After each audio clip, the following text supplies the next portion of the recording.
นั้นสุขสันต์ลาพบในงานผ้าป่าสามัคคีโอ้เจ้าแหล่บ้านนาเจ้าสวยเด่นบังพระจันทร์วันเพ็ญพร้อมเป่งสีอายขอฝากหักน้องฝากไมตรีโปรดสงสารปานีและเห็น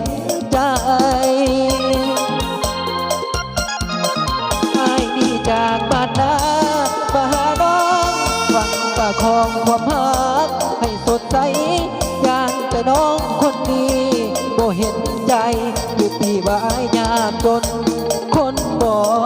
มี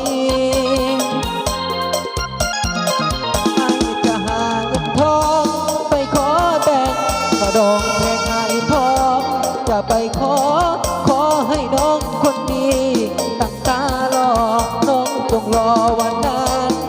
วันวิวา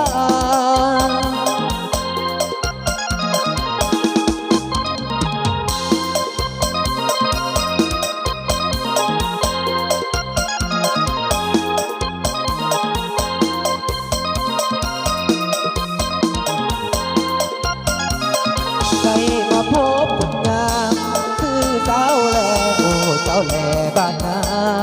ตาหวานได้พบน้องคืนนั้นสุขสำราญพบในงานผ้าป่าสามัคคีโอ้สาวแหล่บ้านนาเจ้าสวยเด่นดังพระจันทร์วันเพ็ญพร้อมเป็นสีอายขอฝากหักน้องฝากไมตรีโปรดสงสารปานีและเห็นใจอายนี่จากบ้านนามาหาน้องหวังประคองความหักให้สดใสยานแต่น้องคนนี้บ่เห็นใจอยู่ที่บ้านยากจนคนบ่มี